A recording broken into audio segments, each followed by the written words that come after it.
Welcome to Inside Brand Partnerships podcast, your backstage pass to the $100 billion a year world of brand partnerships, featuring insights from the voices behind the collaborations. I'm Jamie, your host, and today we welcome the wonderful Rob Spindley, licensing director from Crayola, to share his invaluable experience with you. Rob will be giving you his insights into everything you need to know about successfully starting and running brand-to-brand collaborations, together with what inspires him and also who they'd love to collaborate with.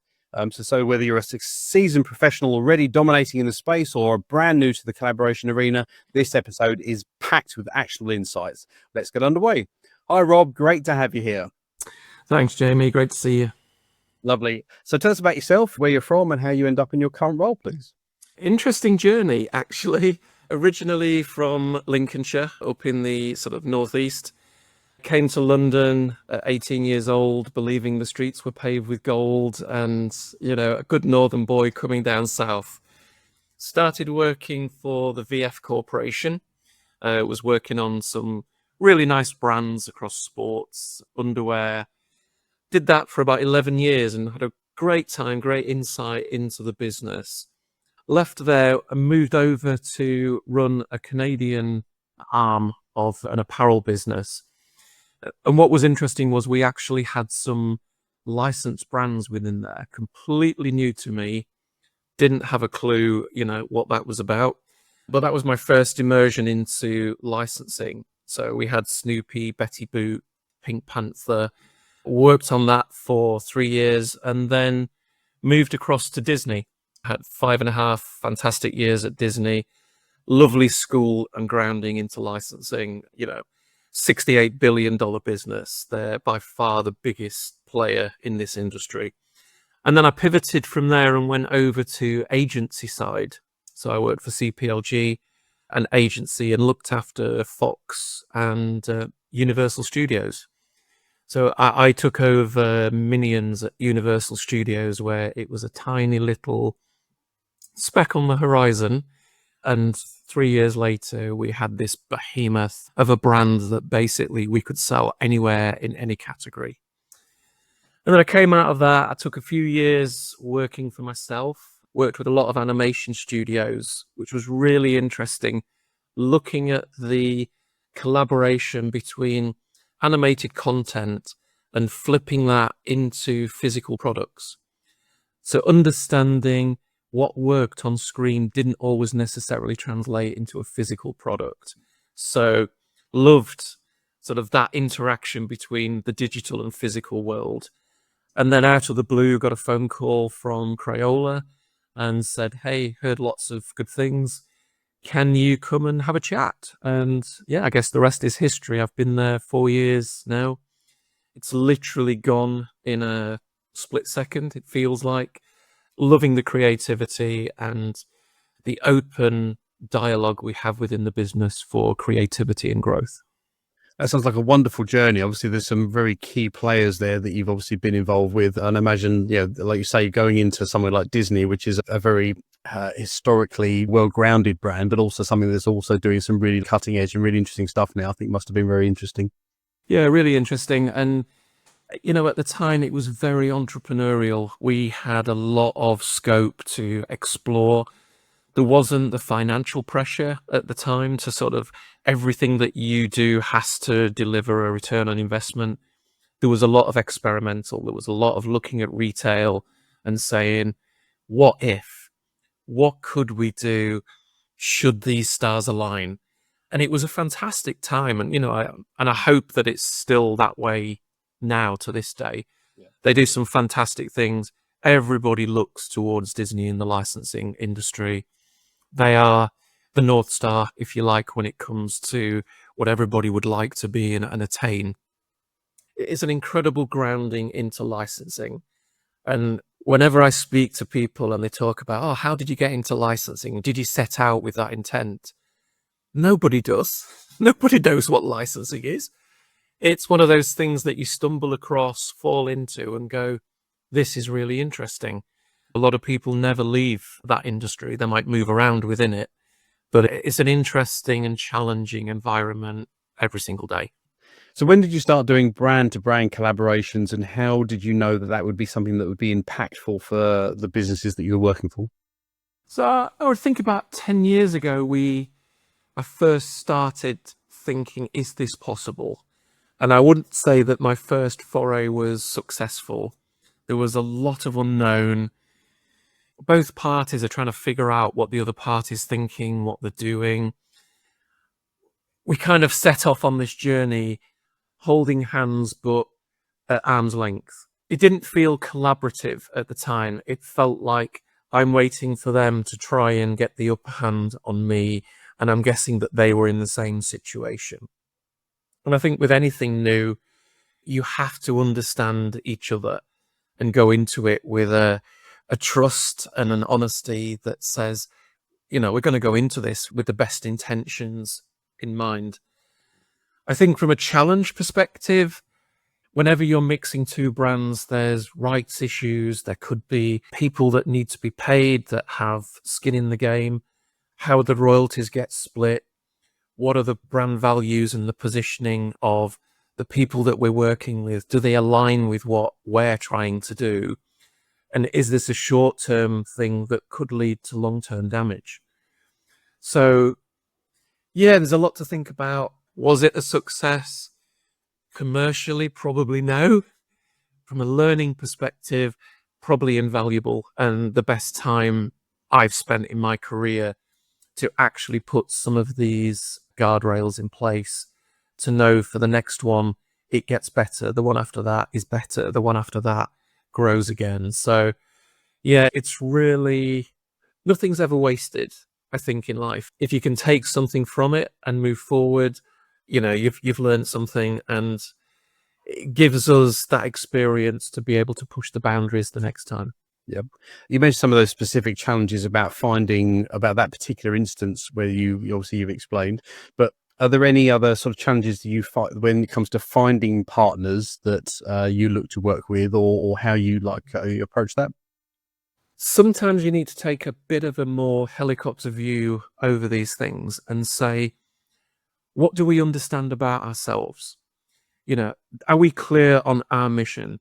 Do we have a mission statement? Are we being true to that mission statement? Because if you are, when you're talking to other brands and when you're trying to align to a clear objective and a goal at the end of the day, if these two things don't collaborate and come together seamlessly, it's going to be a struggle. And you're going to spend the majority of the time trying to find a happy medium, which means you're not going to achieve the best execution that you could possibly have achieved had you been a little more diligent, a little bit more selective about finding that particular partner that shares that same end goal with you. And, you need to know what you stand for and what you hold dear, because those are the things that you are not going to compromise on. And I think if we can get alignment and identify at the end of the day, what is the end goal at the end of this mission that we're coming together, and then we start working backwards from there to go, great, now what needs to be true for us to get to this stage? What needs to be true for us to get to this stage? Making sure that, you've got a clear runway of ethics. The commercials, all of those sorts of things can be negotiated. Everybody's got, a point of view. But I think unless you know exactly where you're heading, you're going to spend most of your time trying to align on what is acceptable for both parties. So to your point, how do you select a partner? It's just making sure you're very clear from the onset of what you're prepared to compromise on and what you're not. And, in the situation I'm in now with Crayola, we have very, I would say, rigid goalposts where we say, hey, we don't do this. We don't allow talcum powder into any of our products because it can cause respiratory distress for children. That's a non-negotiable piece for us. So if I'm talking to somebody and they're like, yeah, great, but our product uses this, then it's like, thanks very much, guys, because we're not going to compromise on that. We don't want you to compromise on the quality of your product. we'll find another partner that we can align with. So I guess my message is be clear from the onset of what you're prepared to concede at the end of the day. And if there are certain pieces for your mission statement that are non-negotiable, be transparent and upfront. It's going to save everybody a lot of time in the long run. Yeah. I think we hear that across a number of brands that we have spoken to, is that they have very much the same thing. So much of the foundations around any form of collaboration have to be aligned to your own business. So thanks for sharing that. And so can you give examples of what sort of collaborations you've worked on and obviously how they've gone? Yeah, I mean, I guess over the last 30 years, I've pretty much done most categories, most companies, spent fantastic days in breweries and talked about Duff beer with my Fox licensing hat on. What an incredible experience. You know, I'm not a big drinker, but just to see people who are experts in their field do what they do is a great insight that most people would never, get to experience these days. So, from a Fox perspective, a Minions perspective, we pretty much did everything. We took food and beverage, home products. We went from young kids all the way through to adult. You're looking at apparel, all of these things where you have these touch points that bring joy to people when they see it. If you've got a product that makes people smile and the kids love wearing it, you kind of walk away thinking, yeah, job done. We've delivered something. And I always say to people, we're not saving lives in licensing. It's about putting the cherry on top of a person's life and adding that joy and value to their decision-making process. And, life is tough these days, where we can just bring a piece of solitude, a piece of serenity, that they can look at something and just feel relaxed and go, yeah, this is great. It's a nice thing to do. So, we've done everything from Paddington, LOL Surprise. Vans was a great collaboration, super company to work with to understand where they're prepared to flex. So their checkerboard is black and white. It's always been black and white. Well, Crayola turned it colourful. Yep. We kept true to their brands. The execution in store was 54 different SKUs across their range. It was just lovely to see it in store and feel, what a success that was commercially, visually, and from a consumer perspective as well. The feedback was absolutely outstanding.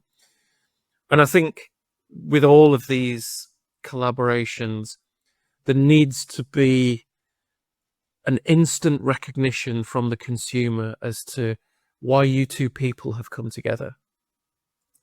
And I always say to my team, if a consumer walks into a shop and is scratching their head looking at our product going, why on earth have you done a combined coat hanger and cigarette lighter? We've failed. That should be just, we've created this product. It's got this motif editorial. We've got a Crayola fabric marker that they can personalize that sweatshirt, t-shirt. If they want to do that, they can wear that expression of feeling for the day. They can throw it into the washing machine at the end of the day. And tomorrow they could start with a whole new wardrobe, a whole new piece of art if they want to. And I think those are the pieces where you kind of walk away at the end of the day thinking, I did my job.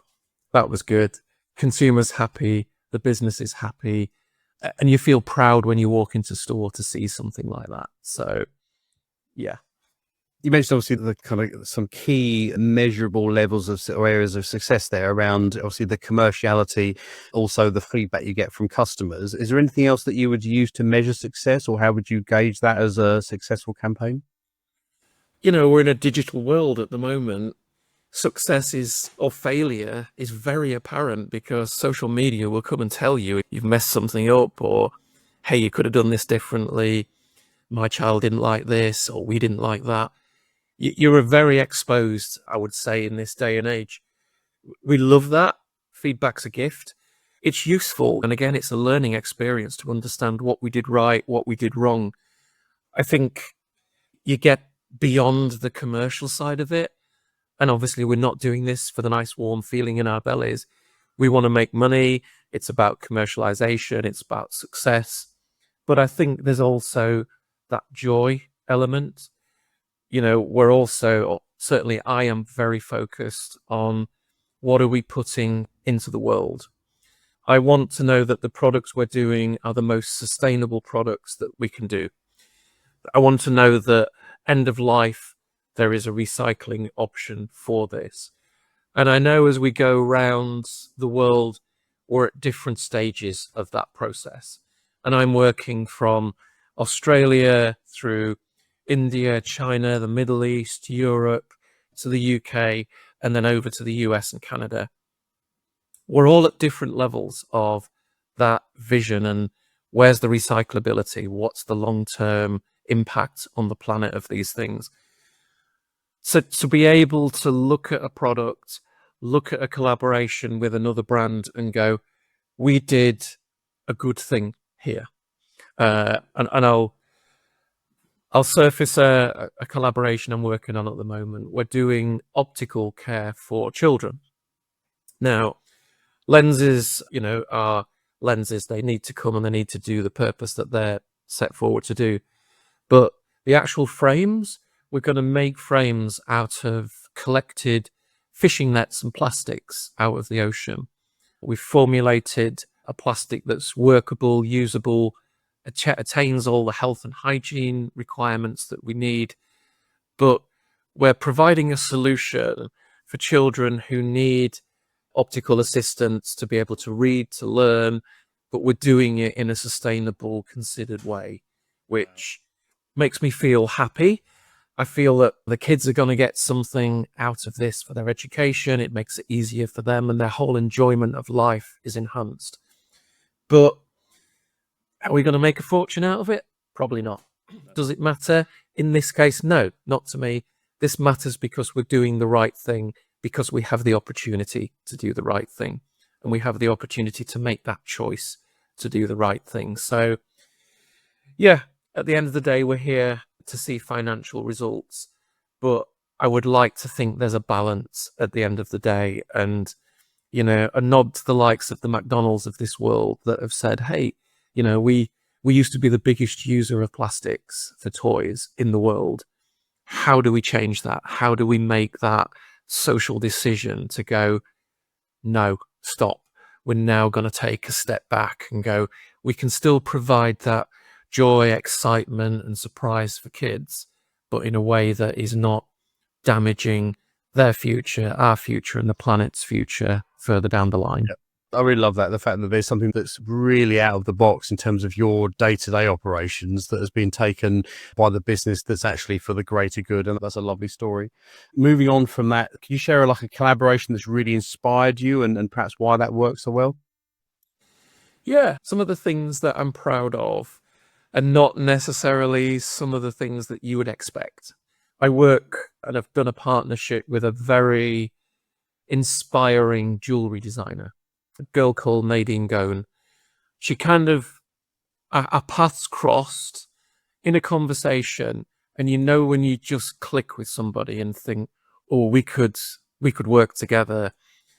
Very inspirational, hugely driven, took a completely different educational course than I guess most people would consider. She took fine arts and business studies at Stanford University. And Stanford would turn around and go, nobody's ever asked for that collaboration of subjects. It's just not something that works. I have to say, just working with her imagination, creativity, she took the basic Crayola crayon and turned it into an 18-karat gold bracelet. It's retailing for $22,000, a single bracelet. And it's not about the money for me. It's about, she's proved that we can step outside of arts and crafts. We can step into fine jewelry. Where else can we go with that inspiration and that spinning compass that's pointing in every direction to say, well, why don't you walk over here? Why don't you go and see what we could do with vehicles? Why don't we go and have a look what we could do with homes, hotels, all of these things that are spiraling around in my head. but sometimes you need a partner, a collaborator, an influence that comes in and just says, what if? And, I think that's probably one of my superpowers, is that ability to say, what if we did this? What's the impact and what's the opportunity? Nadine's now got in her head, I want to look at art installations and things like that. So again, it's taking me off into, untrodden ground for me over 30 years of licensing, but I'm loving the challenge and I'm loving the why at the end of the day to do that. So yeah, if Nadine ever listens to this, thank you for your inspiration, your drive and your professionalism, because it's very infectious. Yeah. Wonderful. The counter side of that is often there's some challenges with bringing brands together or forming some form of collaboration. How do you approach that from the beginning of exploring that relationship? I know you touched on it earlier, but what are the key things that you look to make sure are in place, and how do you overcome making sure that the challenges are really sort of mitigated? It's a great question. I think there's an element of experience. Do we have aligned values? Yes, it turns out, yes, we do. What are your shared goals? What do you want to actually achieve from this collaboration? I'm very stringent, and I do remind people in the process as we go through, scope starts shifting and, what if we do this? And it's important to keep people back on the road that you set out on. Make sure you're aligned from day one and keep reminding everybody, we've set out to do this. These things, little offshoots on the way to the end goal, are great. And obviously, you can always pivot. You can always think, this is a build on what we've set out to do. But make sure you're always aligned at the end of the day.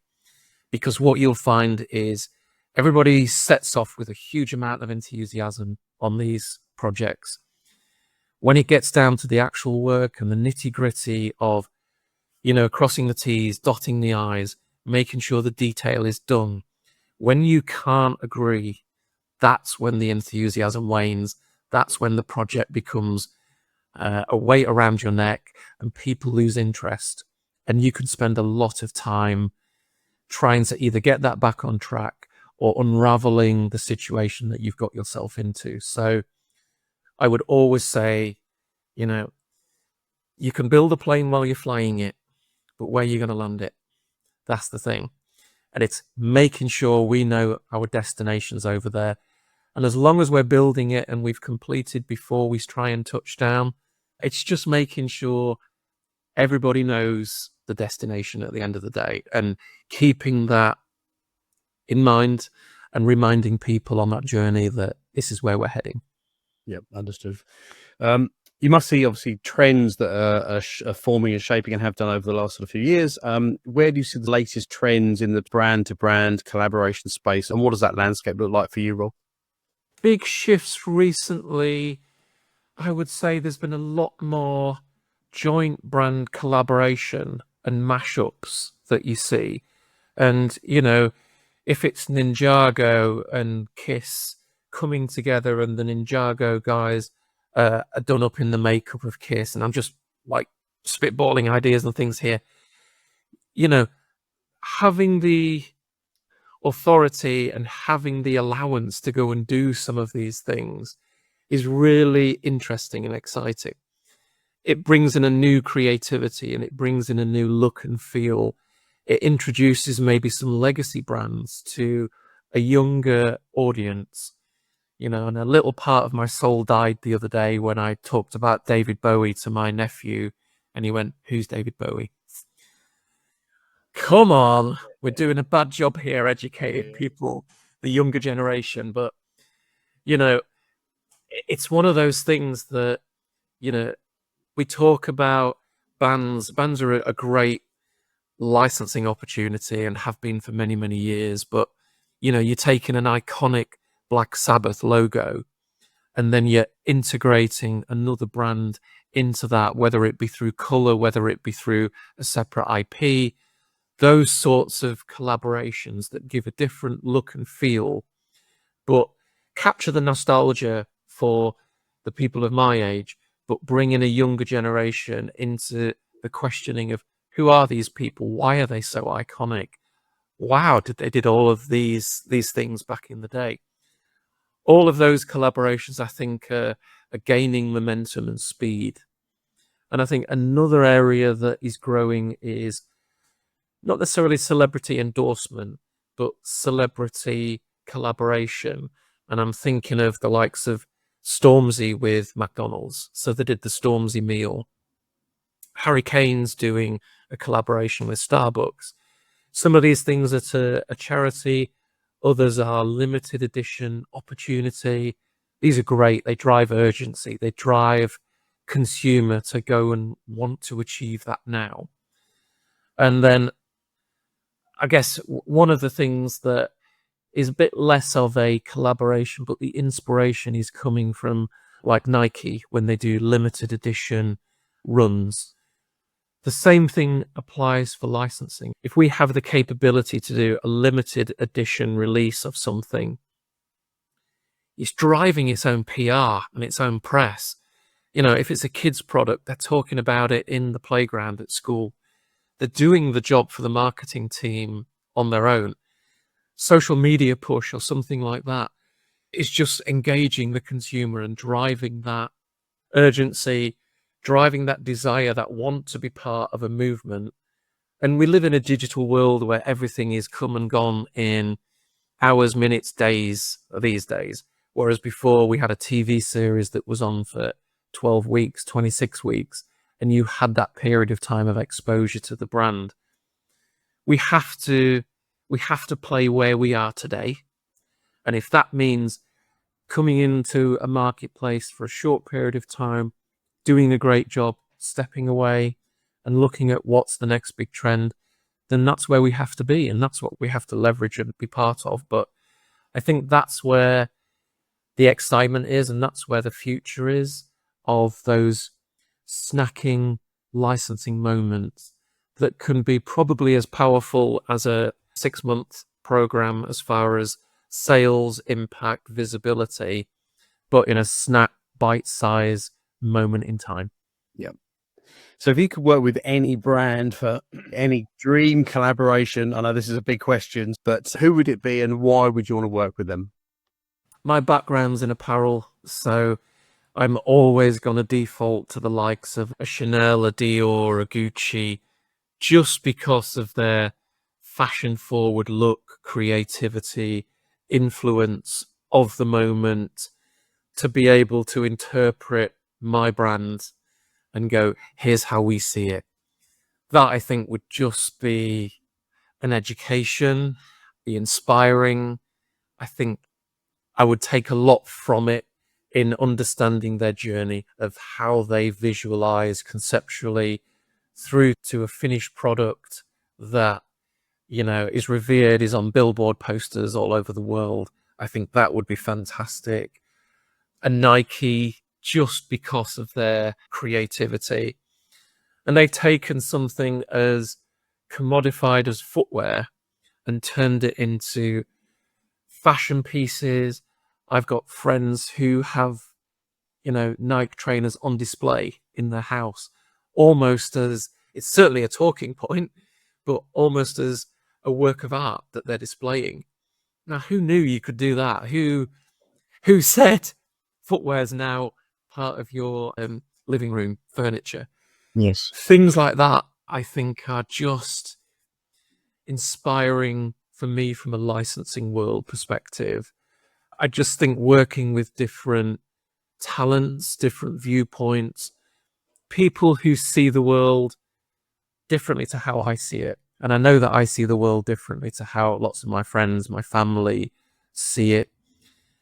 But nobody's saying I'm right, they're right, these people are wrong. Everybody's saying we see it differently. And I think that's the beauty of licensing, is we get to explore seeing the world differently and bring that to our vision, our viewpoint, and hopefully at the end of the day, a best-selling product.